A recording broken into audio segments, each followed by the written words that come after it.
Father in heaven, it's no secret at all. When you think of your children, how far they are from home. Two tender tears fall from your eyes, and your cries shake the world. Cannot bear to see you this way. Shalom Aleichem, tudo bem? Voltamos por aqui com mais uma edição do programa Me'av Lebem. Agora estamos falando sobre a Parashá Ketzá. Vamos então voltar a falar sobre a segunda aliá, que vai falar sobre o Egel Zahav, o pecado do bezerro de ouro. Haverá o pecado. Vamos ver aqui. Quando ele terminou de falar a Moshe, o seguinte aconteceu antes da construção do tabernáculo, tá bom? A Torá, a gente sabe que ela não é construída em ordem cronológica, ela vai, vem. Quando então ele terminou de falar a Moshe no Har Sinai sobre as leis que estavam escritas na Parashá Mishpatim, olha aí, que lhe deu as tábuas, as aluhot do testemunho, eles eram tábuas de pedras escritas com o próprio Deus, pedra de safira, 2 blocos grandes, a gente já viu sobre isso, e o povo viu que Moshe estava atrasando para descer na montanha. Por que o povo viu? Eles contaram errado, ó. Eles não contaram completamente 40 dias, e aí eles ficaram preocupadão. Aí chegou o Satã e mostrou o caixão, e eles acharam que Moshe morreu. Estava voando e mostrou ali como se fosse um túmulo ali, o Moshe deitado e ele flutuando, o anjo do mal, e aí eles acharam que Moshe tinha morrido. Mas muito bem, só corrigido o que você falou, quando eles falaram que ele contaram errado, quando Moshe subiu o primeiro dia, eles já contaram aquele dia como o primeiro dia, e não era. Ele subiu na metade do dia, então não era um dia completo, então eles erraram justamente nisso. E eles viram lá, o anjo do mal colocou, e eles olharam, Moshe morreu, e agora o que vai acontecer? Então viu Moshe que estava então atrasando na montanha, o povo se reuniu em torno de Aharon, porque Arão que tinha ficado responsável ali, venha e faça-nos deuses que irão diante de nós e nos conduzirão, pois sobre esse homem Moshe, que nos tirou da terra do Egito, de Mitzrayim, não sabemos o que aconteceu com ele. E Arão disse a eles, tirem os brincos das orelhas de suas mulheres, filhos e filhas e tragam-nos para mim. Tem muita coisa aqui. As mulheres se recusam a dar suas joias, mas os Erevrav eram tão espertos e acabaram levando. E aí quando Arão estava queimando... Calma, a gente já vai chegar lá. Só um momentinho.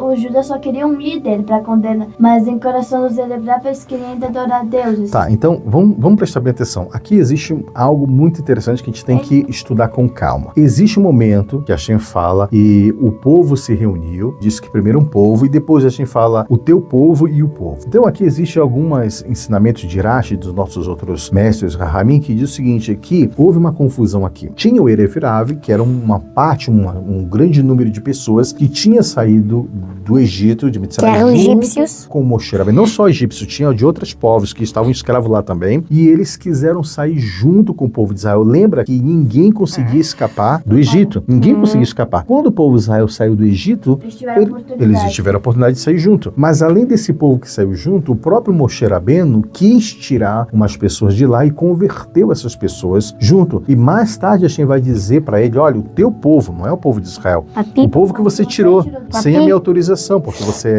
é um homem de muita Gimilut Hassadim e quis tirar esse povo, sem ordenar. E quando ele tirou esse povo, eles não acreditavam em Hashem. Eles só fingiam assim, ó, a gente acredita no seu Deus. E aí dentro deles, falavam, a gente só tá mentindo, a gente ainda vai fazer isso pecar. Quando o povo diz, o povo se reuniu, aqui se refere a todo o povo de Israel. O povo se reuniu em torno de Arão, ele disse, pode ser que esse povo seja o Erevrav, pode ser que seja do povo de Israel também. Venha e faça-nos deuses. Aqui quando tem venha e faça-nos deuses, a gente já viu que tem alguma coisa errada. Não pode ser o povo de Israel. Por quê? Eles acabaram de passar pelo Matan Torá. Eles tinham recebido no Parashá de Yitro, que foi o aniversário do Yosef, próximo ali a Tubishvat. E como é que agora eles estabelecem faça-nos deuses? Se eles olharam para o céu se abriu, eles viram que os 7 céus se abriram, eles viram que não tem deidade, não tem outro Deus, só existe Hashem. Como agora ele fala, faz os deuses? Então fala justamente que essas pessoas que falaram sobre façam-nos deuses eram o Erev Rav, esse povo que saiu do Egito, que estava acostumado com vários deuses. Para esse tipo de pessoas era inconcebível, eles não conseguiam entender que existe apenas um único Deus. Para eles existem vários deuses, o Deus da terra, do ar, do sol, disso, daquilo. Então ele falou, façam-nos deuses, não pode ser o povo de Israel, calma. E aí aconteceu uma outra coisa também. No meio do povo de Israel existiam as pessoas muito ricas, os judeus muito ricos, que essas pessoas elas não queriam ficar diferente dos outros povos. Ele disse, olha, os outros povos todos têm vários deuses, vamos fazer também. Por quê? Porque o Moshe que estava junto com a gente, ele já foi embora. Ele não vai voltar mais. A gente não sabe o que aconteceu. Então a gente não pode ser uma pessoa diferente dos outros povos. Vamos ser como todo mundo. Todo mundo tem outros deuses, a gente faz, mas a gente sabe que a gente não está fazendo isso para adorar esse Deus, porque a gente sabe que só existe um único Deus. Mas a gente quer uma representação, e a única coisa, o que pode representar Deus? Não tem nada que possa representar Deus, porque ele é incorpóreo, ele é uniforme, ele é infinito, ele não é homem nem mulher. Como a gente vai fazer? A única coisa que as outras pessoas, as outras nações conhecem sobre um poder divino são os deuses. Então ele dizer, faz essa coisa aí, e pelo menos a gente pelo menos diz, tá aí, para representar alguma coisa. Então diz que por isso que fala do povo que misturou Erev Rav e algumas das pessoas que eram ricas do povo de Israel que pediu para fazer. Volto a repetir, eles não queriam adorar, mas eles queriam um representante igual às outras pessoas. Por exemplo, hoje mesmo, na diáspora fora de Israel, existem pessoas judeus que querem montar uma sinagoga mais um pouco reformista e coloca lá tocando no Shabat, e coloca lá o violão, a bateria, como numa igreja faz, como o padre faz, como uma igreja protestante. Vamos fazer a mesma coisa. Então, querem fazer a mesma coisa que acontece em outras religiões. Isso muitas vezes é um grande erro.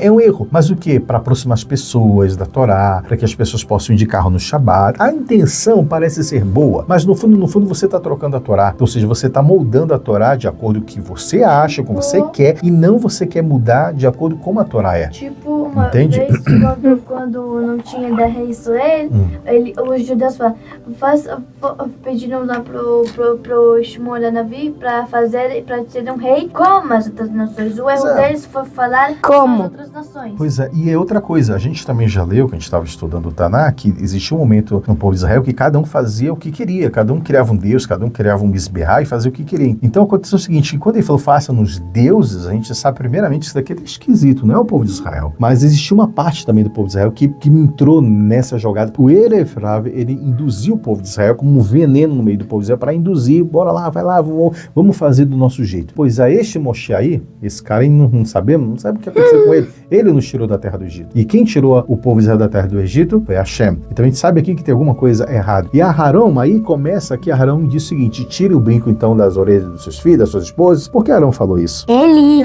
falou isso para enrolar o povo até Moshe chegar. E as mulheres se recusam, mas eles são espertos e trouxeram quando Aharon jogou o ovo. Calma, vamos por parte ainda, calma. Peraí, quero falar. Tá, vamos por parte. Antes deles irem a Aaron, eles falaram para outras pessoas, tipo, eles falaram isso, só que Corre falou, não pode fazer isso. Vocês estão, o quê? Fazendo essas besteiras aí? Não é pra ter um outro e Moshe vai voltar, não morrer. E algumas pessoas que foram rebeldes, que estão muito bravas, eles mataram Corre. E Hashem falou, como você morreu, porque ducha ser por mim, você será vingado.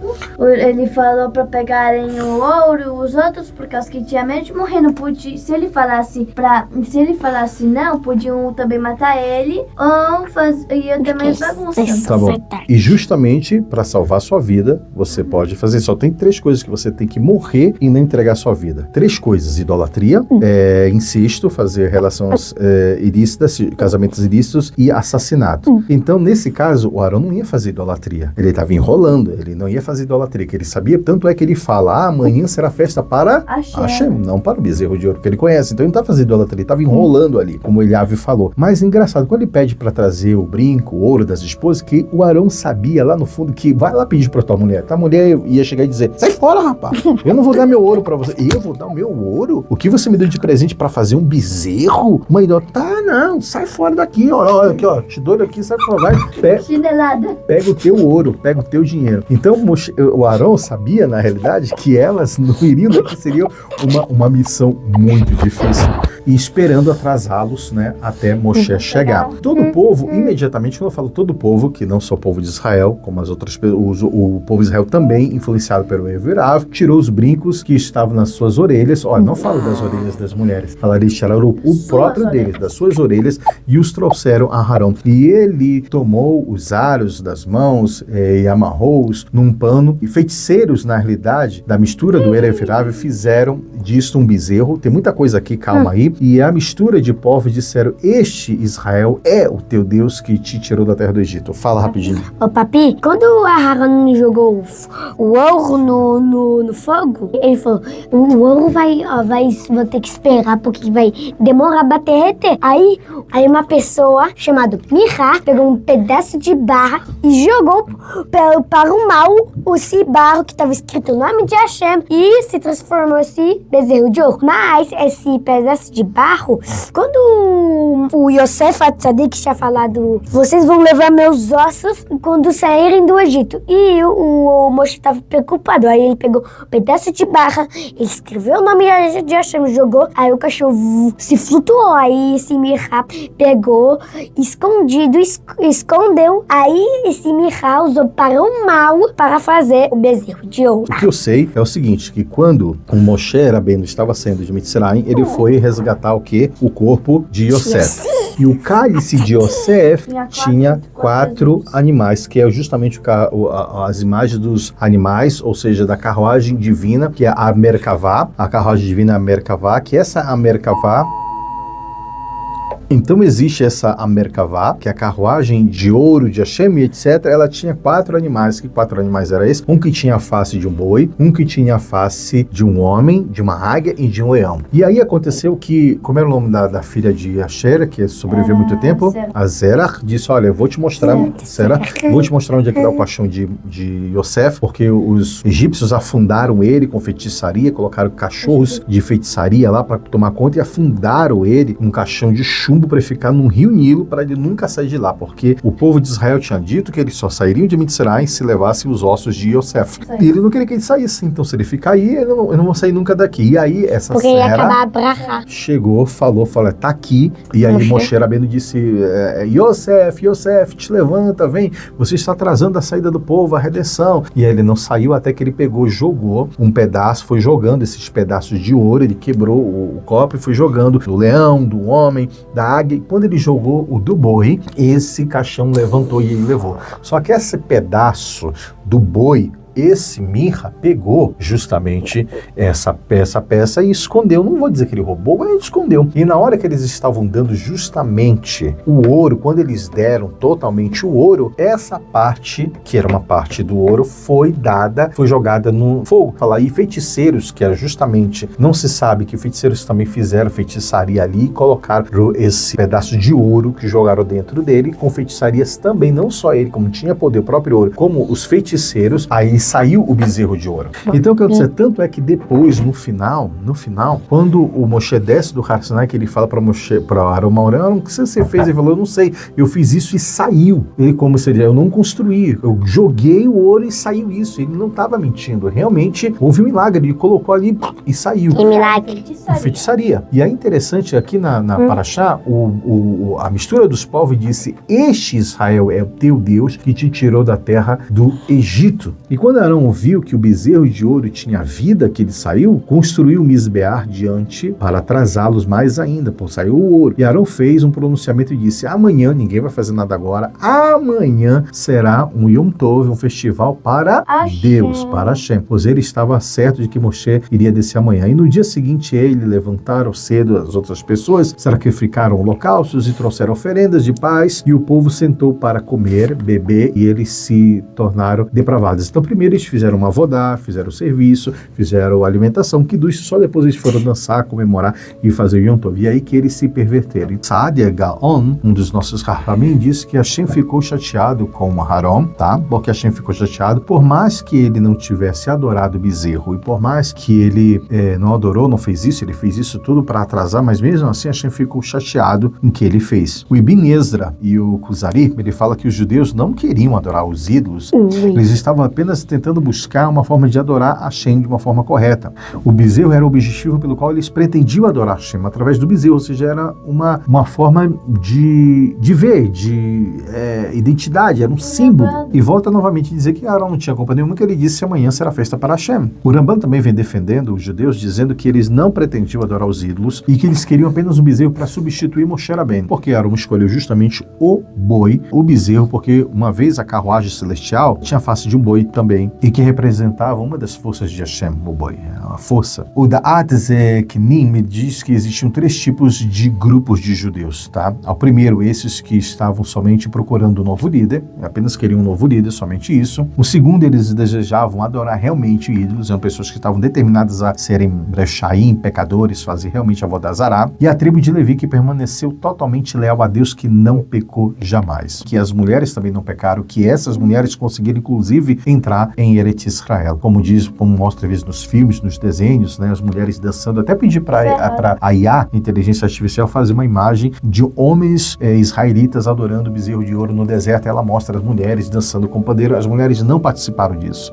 tá? Nenhuma delas participaram disso, como mostra elas bebendo e dançando e beijando. Não aconteceu nada disso. As mulheres tiveram um mérito muito grande. Por quê? Porque elas se conectam muito mais fácil com Deus. Eram os homens que estavam fazendo isso. Na realidade, existia aqueles que estavam adorando, existia os ultra-ortodoxos, que eram os Leviim, existiam aqueles que não adoravam, mas também não faziam nada, só riam da cara das pessoas. Então isso mostra, tipo assim, existia realmente, você falou não só esses 3 tipos, o Da'at Zekrim fala que existiam 3 tipos, mas eu já li no Sefer HaTorá que existiam, na realidade, 4 tipos de pessoas, se não me engano. Existiam aqueles que eram os ultra-ortodoxos, aqueles que disseram, eles não são mais os nossos irmãos, eles têm que se afastar da gente, não são mais judeus, eles estão pecando, eram os ultra-ortodoxos. Existiam aqueles que diziam, não, eles são os nossos irmãos ainda, mas eles não faziam nada, só olhavam, ficavam rindo, que ficavam no meio termo. E existia o Erev Rav, que ia lá e fazia mesmo a coisa, a idolatria, mesmo sendo judeu. Então, é triste essa situação, mas existia um quarto que criticava os ultra-ortodoxos, dizendo, peraí, não é bem assim desse jeito, pode adorar um pouquinho, eles só estão colocando como representantes, eles não estão adorando. Realmente existiam esses 4 tipos de pessoas. O Tiferet e o Hanatan, ele diz o seguinte, quando eles pediram, façam-nos deuses, alguns do povo de Israel, que eram aquelas pessoas ricas, tinham dito que era para fazer, porque eles já sabiam que Hashem, já tinha revelado que Hashem iria fazer os queruvim. Então os queruvim, eles são tidos como também Elohim, como entidades, como deuses, como os anjos são chamados de Elohim também. E eles faziam isso não para adorar, mas para servir como conexão, como símbolo e de comunicação com Hashem. Então ele falou, façam-nos deuses, então no plural, já que eles pretendiam fazer os querubim futuramente. O importante é que quando Aaron fez com a ideia de fazer os querubim, não acabou saindo o queruf, mas acabou saindo o boi, o egel. Como é que Deus, quando ele entrega a Torá, ele fala que é proibido fazer imagens de esculturas, semelhança do que existe em cima, debaixo, na terra, debaixo das águas, e não pode fazer nenhum tipo de imagens para adorar, e depois ele manda fazer os queruvim no Mishkan. Hashem está se contradizendo? Hashem fala uma coisa, depois ele manda fazer outra?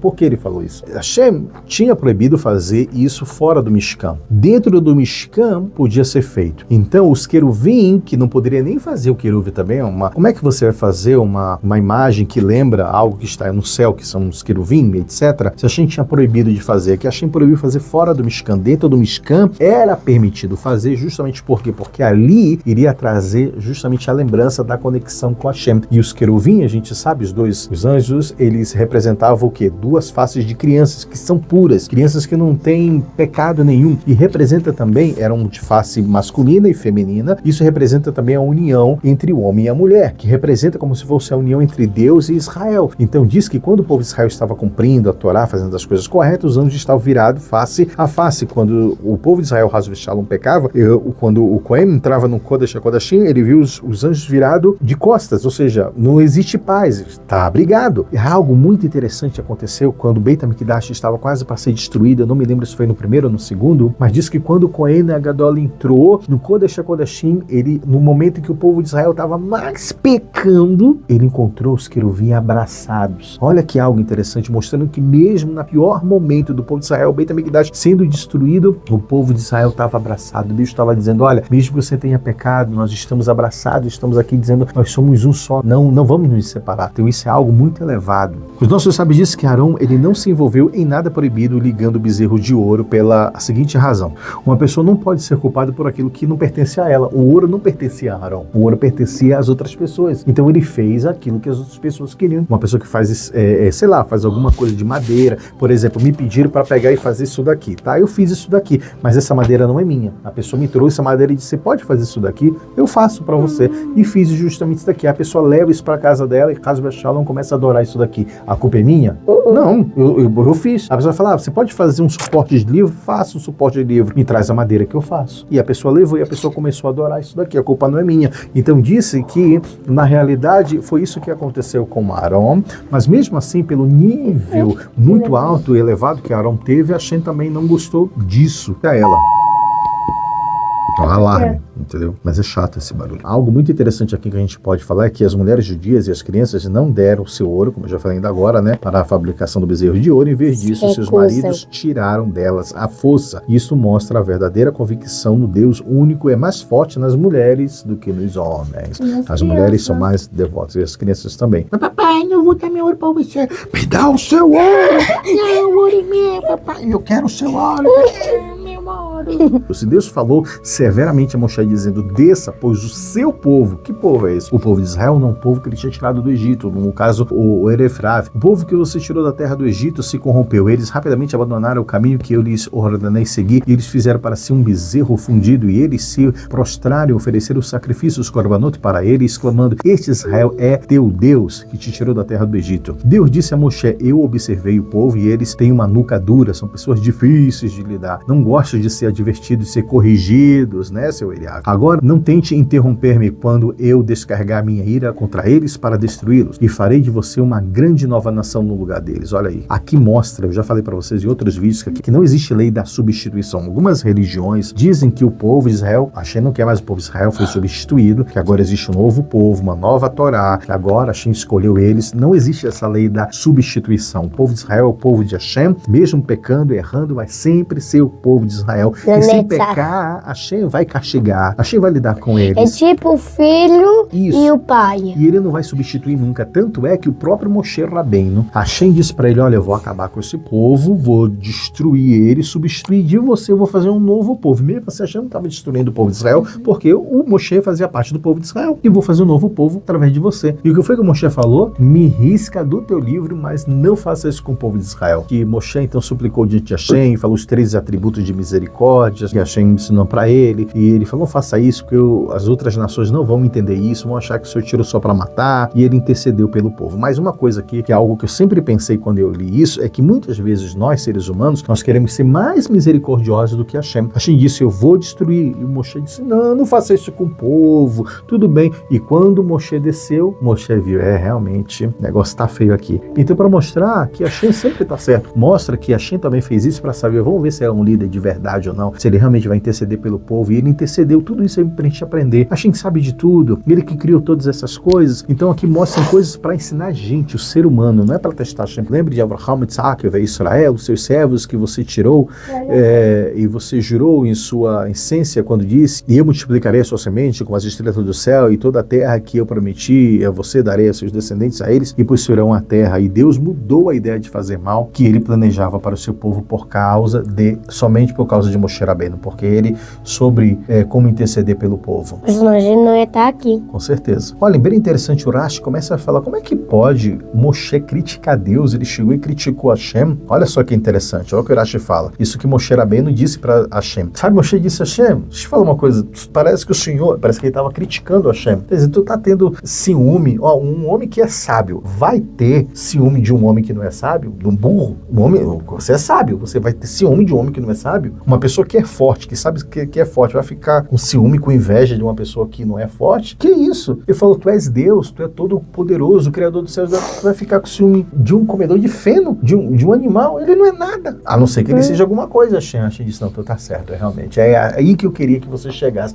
É nesse ponto que eu queria que você chegasse. Então, o Moshe era tão incrível que ele pegou e teve esse diálogo com Deus. Imagina se ele virar para Deus da mesma forma quando Rahel fez quase a mesma coisa que Moshe fez. Quando Hashem ele tinha destruído o Beit HaMikdash e o povo de Israel tinha ido para a diáspora, para o cativeiro babilônico, etc., e chorando, estava matando e o povo passando por muito sofrimento. Aí veio Avraham, Isaac, Yaakov, veio todos eles implorar misericórdia. Hashem não aceitou misericórdia, né, de ninguém. Aí veio Rahel e começou a chorar e pedir misericórdia. Hashem, perdoe o povo. E Hashem disse não. Aí ela começou a falar, Hashem, o Senhor é menor do que um ser humano? Ele disse, o que você está falando? Ele já sabia de tudo, mas ele queria ouvir isso dela. E ela disse, eu sou um ser humano. Eu trouxe a minha rival, a minha irmã, para dentro de casa, para morar junto comigo. E eu não tive ciúme da minha irmã. Agora o Senhor está tendo ciúme de uma idolatria que não é nada. Aí Hashem falou, olha, por causa disso eu vou perdoar, porque agora o fato de você ter coberto a tua irmã, ter perdoado, ter feito isso, vai servir hoje como expiação pelos teus filhos. Olha que coisa grande. Diz que apenas 3.000 homens realmente morreram. Apenas 3.000 pessoas morreram do povo de Israel. Isso era um número muito pequeno considerado ao todo o povo de Israel. E mais uma vez a gente pode mostrar que o povo de Israel não pecou. Muitas pessoas antissemitas vão ler a São Bíblia, 6.000. vão olhar e vão dizer, o povo de Israel pecou. Não foi o povo de Israel que pecou. Então soprou 3.000 também. Não, na verdade foram apenas 3.000 pessoas. 3.000 Existiam mais pessoas? 600 mil e muito mais, isso só homens, fora mulheres e crianças. Então foram 3.000, foram poucas pessoas do povo de Israel que morreram e algumas pessoas do Levi também que morreram. Então foram poucas pessoas, não foi todo o povo de Israel que pecou. A gente não é idólatra, não foi o povo inteiro, foi 3.000. É bem pouco. É importante aqui que quando Hashem disse para Moshe desça, ele falou, olha Moshe, você só tem essa posição elevada porque você é líder do povo de Israel. Como o povo de Israel pecou, então você deve descer também da sua posição elevada, que você está aqui por causa deles também. Se o povo cai, o líder cai também. E por que então a Torá faz questão de dizer que apenas 3.000 morreram? Para mostrar que mesmo esses 3.000, mesmo que sendo um número pouco de pessoas comparado a mais de 600.000 homens, fora mulheres e crianças, é importante que uma única parcela, se uma pessoa que peca, você acaba prejudicando o povo inteiro. É importante isso daí. É o que se estuda na época de Yeshua, quando alguém pecou. Quão significativo é as boas ações, até mesmo de uma única pequena pessoa, podem ser também perante toda a população. Então você, Ariela, eu, a gente nunca pode dizer, eu sou uma única pessoa. O que eu fizer de errado, o que eu fizer de besteira não vai afetar o povo, não. Afeta todo mundo. Uma única pessoa pode afetar o mundo inteiro, ou seja, o povo de Israel inteiro. A gente tem, o quê? Justamente, tem responsabilidade. Se você fizer besteira, se você não se comportar direito, você acha, tá tudo bem. Você está trazendo também julgamento para todo o povo de Israel. Porque eu falo, vocês estão se comportando mal. Cada vez que a gente faz uma verá, como a gente não se comporta bem, você está trazendo os mísseis para Israel, você está trazendo as coisas ruins para Israel, porque você não se está comportando. Se você briga com a sua irmã, se você responde para o seu pai, para sua mãe, se você, você, qualquer outra pessoa, a gente está contribuindo para o mal. E se você faz agora, a gente está estudando o Torá, a gente está trazendo algo muito elevado. Olha, a gente está estudando aqui, já tocou umas 2 vezes o celular. A gente não precisou correr. A gente talvez esteja protegendo a gente e talvez esteja trazendo salvação no mérito do estudo da Torá que a gente está fazendo agora aqui. Então a gente pode estar ajudando isso, o mundo inteiro. E Haz Shalom se estiver fazendo ao contrário também, não pode. Então depois que Moshe desceu do Har Sinai, Moshe ouviu e comentou e desceu da montanha com as 2 tábuas dos testemunhos nas suas mãos e elas eram as tábuas escritas, né, de modo que podiam ser miraculosamente ser lidas tanto de frente por trás, de trás para frente. As letras eram vazadas e ficavam flutuando dentro da grande bloco de safira. Não é como a gente vê, a gente já estudou sobre isso, redonda, como existe as beiradas redondas, como existe nos filmes por aí, elas eram quadradas, completamente quadradas e grandes e pesadas, eram 2 blocos de safira. Elas podiam ser lidas de qualquer um dos lados, com a escrita visível de cada lado. As tábuas foram feitas então de Deus e as letras foram escritas pelo próprio Deus e gravadas nelas, nas tábuas. E Yoshua ouviu então o som do povo gritando, se rejubilando e rindo, estavam rindo e disse Moshe, parece ser que houvesse uma batalha no acampamento. Moshe disse, nada disso, não é grito de vitória que você está vendo, nem de derrota, é a voz de blasfêmia que eu estou escutando, ou seja, de pecado. E quando ele se aproximou do acampamento, viram então o Egas-Zahav e as danças, e Moshe ficou bravo e arremessou as tábuas que estavam em suas mãos, quebrando-as até o pé da montanha. Tem várias explicações aqui. Primeiro, foi Moshe ou não foi Moshe que quebrou as tábuas? Não. As tábuas caíram. As tábuas caíram? Por que as tábuas caíram? Porque as letras saíram e ficam... Elas pararam, elas sumiram. Aí Moshe ficou tão pesado que acabou derrubando, porque eram blocos. Carregava as tábuas. As tábuas voaram. Sozinho. Que nem asinhas. Tipo a Rona Kodesh, eles não levavam, ele flutuava. As aluhot, elas eram tão magníficas, tão assim milagrosas, que elas flutuavam sozinhas, porque ela era muito pesada. Eu e a Ariela estavam medindo durante a semana para ver como é que era a medição das tábuas. Alguns dizem que essas tábuas elas eram 48 por 48, ou 60... E eu li que era 6 e alguma coisa, 60 e alguma coisa. O Rebbe dizia, baseado no Rebbe, ele fala que eram 48 por 48 centímetros, 48 centímetros por 48 centímetros quadradas. A Ariela ali no Midrash, que eram 60 centímetros. 60 e alguma coisa. E também a grossura dela era bem grossa, né?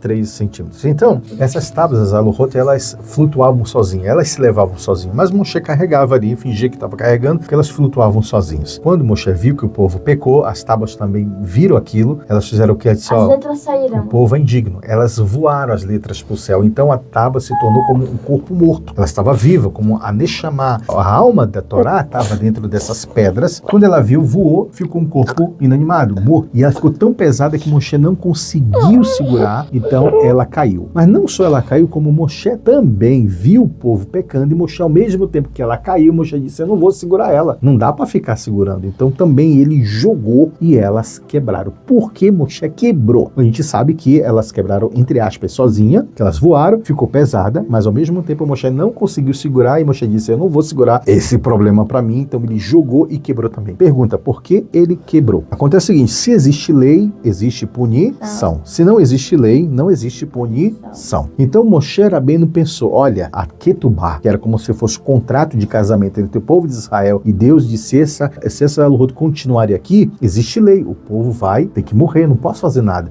Agora, se está quebrada, aí ninguém pode fazer nada. Isso parece como um casamento, que uma noiva, uma princesa, ela parece que traiu o rei no dia do casamento, e o rei disse, eu vou matar essa princesa, essa rainha, estava casando com ele. O servo do rei chegou lá e rasgou a Ketubá, rasgou o contrato de casamento e disse, olha, o senhor não está casado com ela, então você não pode matar, ela não é tua mulher. Se ela te traiu, ela não é tua mulher. Então, ele quebrou justamente por isso. Mas diz mais, se eu não me engano, a Gadot Midrash diz que quando Moshe estava querendo jogar, os anciões que estavam ali esperando viram e foram brigar com ele, puxar, não quebra, tu não vai quebrar. E ele pegou e tirou e também quebrou. Vamos resumir como se ele estivesse carregando, tá? As letras fugiram, ficou pesada demais, ele não conseguia carregar, e ao mesmo tempo ele falou, já que eu não posso carregar, também não vou segurar esse problema para mim, vou ter que quebrar, porque se eu não quebrar agora, elas existem ainda, tá pesada, não tô conseguindo segurar, o povo vai morrer, porque aqui tá escrito que não deve adorar outros deuses. E na hora que ele tentou jogar, o povo, não, Moshe, não faz isso, falou, acabou, já era, não dá mais. E aí ele acabou jogando e quebrou as leis. O Midrash diz que não foi a rainha, que é considerado o povo de Israel, que pecou. Diz que as servas delas, que estavam fazendo besteira, induziram ela.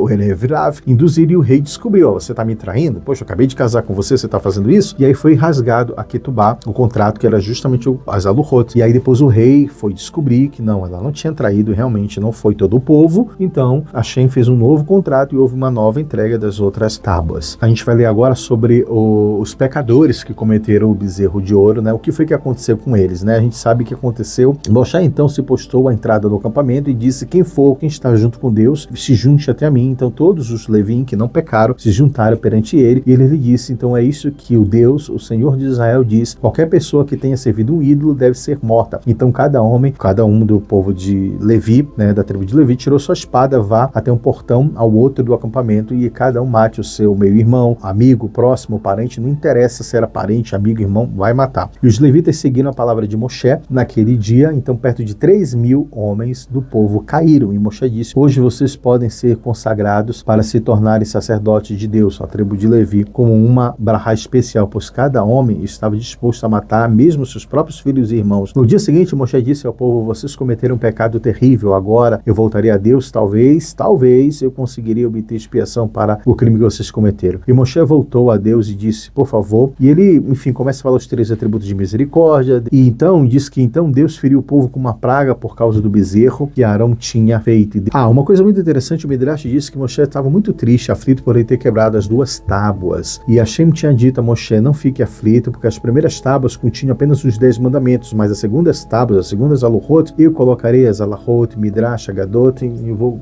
colocar tudo, a lei oral e tudo mais, vai estar tudo escrito nela. 3 penas de mortes diferentes foram colocadas perante as pessoas que pecaram. A primeira, 3. Quais foram? Fala, Ariel. Foi aqueles que morreram pela espada, Tá. aqueles que beberam a água da Sotá e aqueles que morreram pela uma peste, uma praga. Então explica quem foi que morreu pela espada. Foram os que pecaram. Foram avisados e falaram: vamos fazer mesmo. E os que morreram pela água de Sotá foram aqueles que não foram avisados, mas pecaram. E os que morreram pela praga foram aqueles que não foram avisados, mas fizeram. Então tá, aqueles que foram mortos então pela espada foram aqueles que foram avisados: não peca, não faz isso que é pecado. Eles disseram: eu vou fazer do mesmo jeito, eu sou idólatra. Então essas pessoas foram lá e morreram pela espada. É a mesma punição que é dada por uma cidade idólatra que se afastou. Tem que chegar lá e cortar.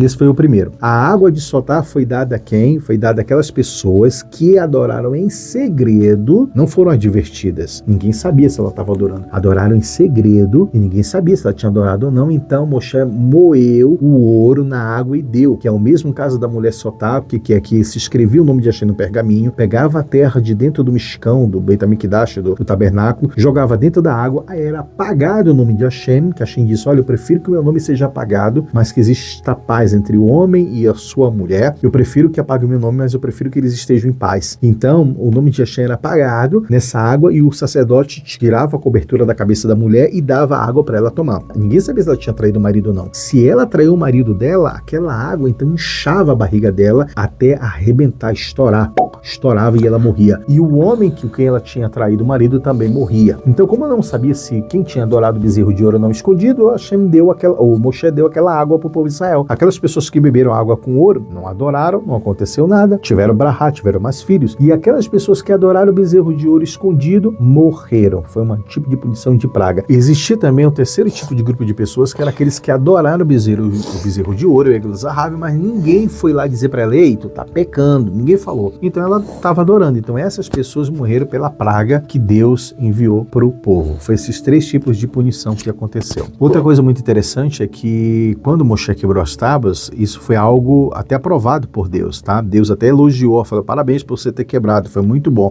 muito bem que você quebrou elas. O Talmud fala sobre isso. Ele falou: até foi bom porque você ter quebrado, porque se não tivesse quebrado eu tinha punido o povo de Israel. E segundo, foi bom porque o Midrash, ele fala justamente que as segundas tábuas iriam trazer um benefício maior ainda para o povo de Israel, com Alehot, com Midrashim, Agadot, que Hashem ia dar mais ainda. E as segundas tábuas seriam melhores ainda do que a primeira. Então eles tinham recebido, falaram: Hashem falou com a gente e tal, eles estavam num nível muito grande, e Hashem disse: olha, ok, isso é legal, mas vocês têm que ter humildade, porque a presença de Hashem só repousa naqueles que são humildes. Eles tiveram que cair fundo, tiveram que pecar. É aquilo que eu falei na introdução da paraxá que eu estava falando, que existia a revelação, que existia a caída, existia novamente o que? A volta, que é mais elevada ainda. Então, eles tinham na realidade pecado, e Hashem disse: pois é, agora vocês vão ter que ser humildes e vocês vão se levantar muito mais ainda. O Rebbe diz que às vezes na vida é necessário você recuar um pouco mais para trás para você ir muito mais longe, como se fosse um string, vai mais para trás, puxa para você chegar mais longe ainda onde você deve chegar. O carro corda que você vai atrás e depois vai muito mais para frente. Sim, tem que recuar para ir muito mais à frente. A infinidade de Deus só pode ser apreciada por uma pessoa verdadeiramente humilde, já que os judeus estavam falando humildemente, agora na outorga da Torá, na segunda, eles então se tornaram um verdadeiro receptáculo, um clear para Hashem que veio através da lei oral, cuja a proporção era infinita, era muito mais do que a primeira. Somente então por essa experiência baixa, horrível do Egel Zahav, né, subsequente então Hashem, eles cresceram muito mais. Somente assim eles conseguiram se tornar verdadeiros receptáculos, clear, para a presença divina, que veio através do quê? Através do Mishkan, entendeu? Então eles tiveram que baixar, e depois dessa humildade, quando eles se levantaram de forma maior ainda com a morada da Shekhinah no Mishkan. Então assim a quebra das primeiras tábuas apresentou a humilhação dos judeus, que foi a chave para a sua grandeza posterior. Eles cresceram muito mais depois. Olha, aqui é muito interessante que fala sobre o seguinte, esse conceito, essa ideia que as tábuas eram arredondadas, é realmente de origem não judaica, tá? Você vê uma tábua assim arredondada, né, tipo duas bolachas assim, isso não é judaico. Simchat Shabbat fala sobre isso, que não é nada judaico. O costume acabou vindo da tradição romana, a nação que destruiu o segundo Beit HaMikdash, e portanto a imagem encontrada nos nossos livros, não é legal a gente propagar essas imagens, porque elas perduraram por muitos anos ficou esse tipo de imagem. Como resultado hoje, até mesmo judeus religiosos acabam desenhando isso nas sinagogas, etc., achando que as aluhot era dessa maneira, o que não é. Então é uma mitzvah, olha só, é uma mitzvah publicar e espalhar, divulgar em toda oportunidade que, conforme as fontes judaicas, as tábuas eram quadradas. Totalmente. Então é uma mitzvah a gente divulgar totalmente que eram quadradas. Como é que o Rever Rav morreu totalmente nessa praga? Morreu ou não morreu? Porque mais lá na frente a gente vai ver que surgiu outros Rever E a Rav. gente falou sobre Como é que o isso. povo sobreviveu? Eu sei. Diga. Que quando era pra morrer, eles fizeram, alguns fizeram também em segredo. Mas o castigo da Sotam é só para os judeus, tipo, que eles são 9 dias Shem. Os Erev Rav eram considerados como a serva, não eram de Hashem. Eles não poderiam beber essa água. Muito bem, justamente isso. Então, eles sobreviveram ainda porque eles não eram considerados a noiva de Hashem, eles eram Gerim, então eles não foram impostos essa água, então alguns deles sobreviveram. Os que morreram na praga, e outros que morreram pela espada, mas pela água de Sotá não morreram, ou seja, adoraram em segredo e não foi colocado a água para eles beberem. Isso então, pode demonstrar que talvez a maioria também, alguns deles, fizeram de segredo. Toda vez que a Torá fala o povo de Israel, não inclui o povo, o Erev Rav. Quando fala o povo, ele está se referindo a Erev Rav e não ao povo de Israel, literalmente. Então essas pessoas que sobreviveram, elas escaparam então dessa punição. Mais tarde elas fizeram o povo de Israel pecar novamente. A Faísca da Hassidut diz sobre o seguinte: os componentes do tabernáculo, do Mishkan, eles foram escondidos e nunca foram destruídos. A existência eterna deles deve ser de fato de ser o trabalho da mão de Moshe Rabbeinu. Então eles são eternos. Isso explica também que a mistura de povos nunca foi destruída. Por que eles não foram nunca destruídos também? Pois eles também eram trabalho das mãos de Moshe, convertidos que o próprio Moshe tinha trazido do judaísmo. Como tudo que Moshe fez permanece também eterno, a gente também não destruiu porque foi Moshe que fez. Se foi Moshe, eu não posso meter a mão diretamente, entendeu? Então por isso que eles sobreviveram ainda, assim como os utensílios do Mishkan não foram destruídos nunca, eles estão escondidos. Alguns desses utensílios do Mishkan foram levados pelo rei Shelomo para serem colocados no Beit HaMikdash. E a gente finaliza por aqui, foi muito longo, eu só consegui ler a introdução, primeira e segunda aliá. Não vai dar tempo da gente fazer isso. Eu espero que num outro momento, no outro ano, a gente continue lendo a terceira, quarta, quinta, sexta, foi muita coisa, mas fica isso. Obrigado pela participação de vocês, foi muito legal, Ariela, Eliave, vocês estão estudando, e que a gente volte no próximo momento, depois com o Yosef mostrando, e a gente volta no próximo momento falando sobre mais a Parashá da semana nesse projeto Me'av Leben, que é de pai para filho, falando sobre filhos, Me'av Leben, de pai para filhos, falando sobre a Parashá, falando sobre as coisas de Hashem, né, meu netinho? E a gente trazendo ensinamentos da Torá para a nossa vida. E aqui termina mais um capítulo com a família do Abaú, a vinda da... Não deixe de contar a Parashá na sua casa, para a sua família. E claro, na mesa do Shabbat. Tchau, tchau.